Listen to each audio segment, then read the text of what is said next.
I think Bitcoin's in a similar capacity. It's the communication protocol of value. It's been the biggest for 16 years straight since it was developed. By far the biggest liquidity, by far the biggest security, basically the leading network effect in most metrics that matter. And I think that 5, 10, 15 years from now, that'll still be the case, and we'll reassess from there. I mean, these things are very variable. I would expect to hopefully see Bitcoin over 150,000 in the next year. I'm not sure that's going to happen, but that would be my base case. Gold, I would like to see us touch 3,800, maybe 4,000 in that time. I wouldn't be surprised if it takes a little longer.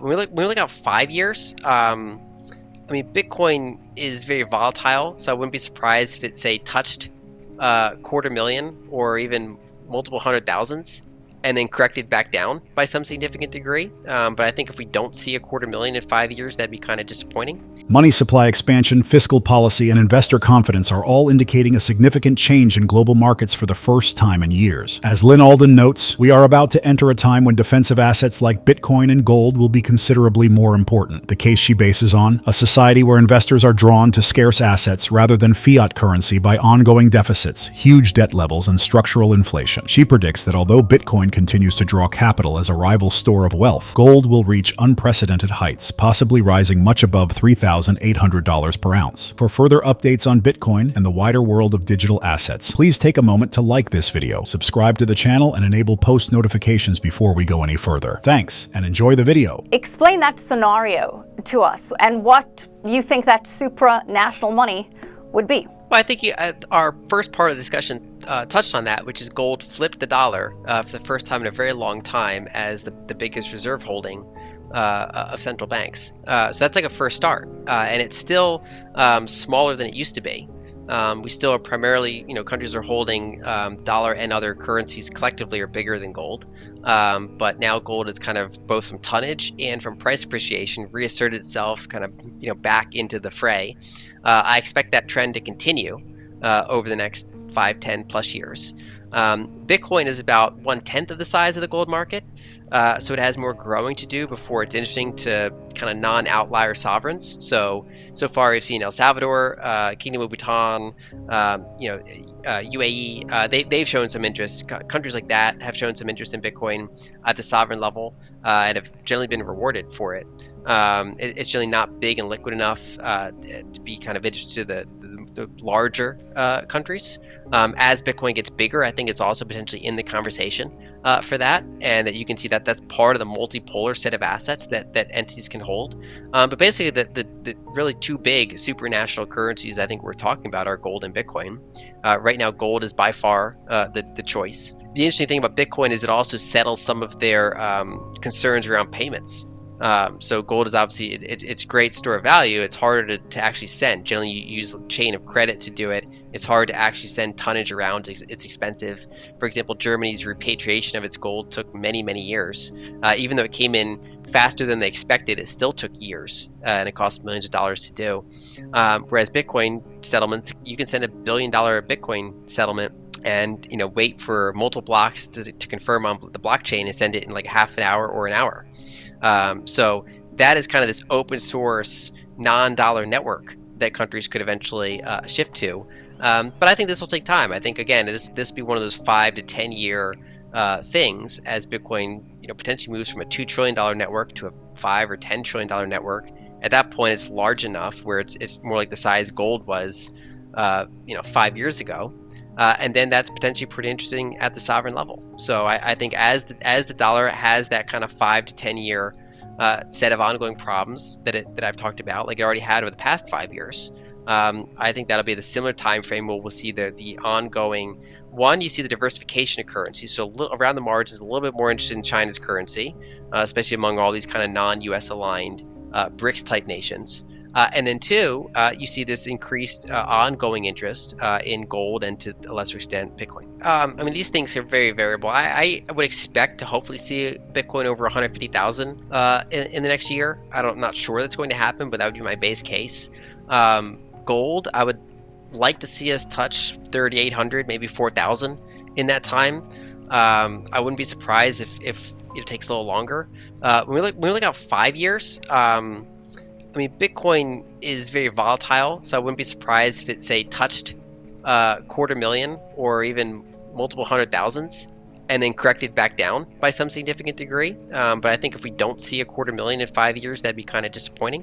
Point of highest conviction will be that nothing stops this train. U.S. deficits are going to remain large, and that owning a bucket of scarce assets is generally better than over-indexing on bonds and cash and things like that. Now, bonds can have a good trade, but I think this longer-term trend of not wanting to own bonds and wanting to own scarcer assets is still on track. Lynn's description of Bitcoin as a value transfer mechanism rather than just an asset is among her most compelling observations. Consider how email, Ethernet, became the norm for data transfer. Once those protocols were widely used, it was nearly impossible to replace them. In terms of digital currency, Bitcoin has reached the same point. Of all digital monetary networks, it has amassed the largest user base, the greatest security, and the deepest liquidity over the course of 16 years. It may be partially imitated by other coins, but none have been able to overtake it. To remain up to date on the most recent developments in Bitcoin, cryptocurrencies, and the digital economy, please take a moment to like this video, subscribe to the channel, and enable post notifications. Kind of the path over the past several decades was that basically sovereigns would hold gold for the portion of their assets that they hopefully plan to never have to sell, and they would hold treasuries for the portion that is generally more liquid, that they can liquidate in a day, potentially if they wanted to. And then, of course, there were various political reasons why they would hold more in dollars than they probably should have. And I think you could see a similar thing where sovereigns want to hold gold that they hopefully never sell, kind of like how I think many individuals should own gold that they hopefully plan to never sell and leave to their kids, and just it's kind of rainy day gold. Whereas Bitcoin is more liquid, especially because it gets larger and quicker to move around.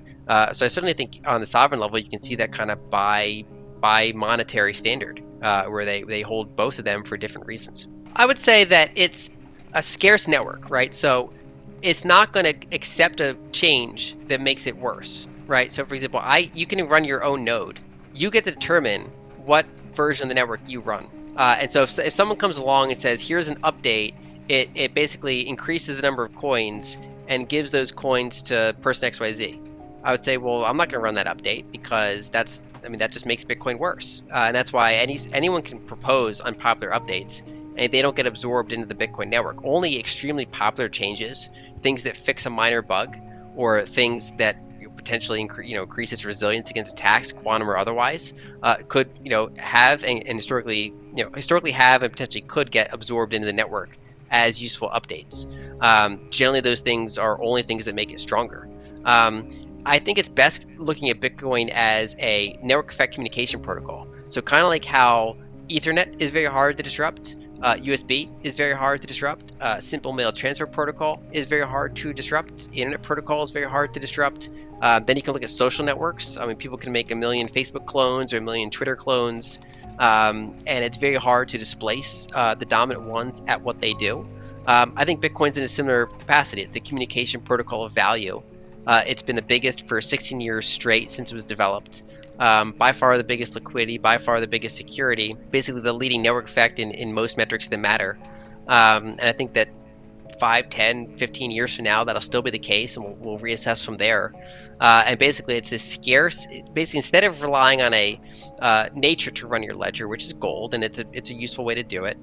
The other way is these big centralized ledgers, which is fiat currencies, and we've already spent this program discussing kind of the downsides of fiat currencies, all the debasement and defaults that can happen.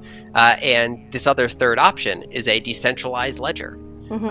And then you say, well, if this thing is valuable, and many people have said it's valuable because you can hold an asset that no single entity can just snap its fingers and shut down. Then you say, okay, well, what's the biggest one? And does it have sufficient network effects and self-sustaining security to persist? And I would say Bitcoin has reached that state. And so when you compare, say, Bitcoin and gold, they've got pros and cons. I mean, gold is this 1,000-year-old monetary asset, and it has the downsides are that it grows something like 1.5% per year indefinitely. So you get that kind of long-term debasement at a pretty gradual rate. In addition, it has portability issues. So if you're living in Lebanon and you want to take all your gold and go to another country, good luck. I mean, there's certain, especially in fiscal dominance or capital controls or things like that, There can be all sorts of frictions against moving self-custodial money. Like I said, I live part of the year in the US, part of the year in Egypt. It's not like I can just I'm not going to bring all my self-custody gold with me at any given time. If I'm going to have access to my own money, something like Bitcoin's more useful to have this kind of geographically segregated multi-signature setup, for example. And Bitcoin has that portability that gold doesn't have, but it does come at the cost of there is this technical complexity. It's a 16-year-old network. It's 1/10 of the size. It's less understood than gold. And so there are all these trade-offs between these two types of monetary assets.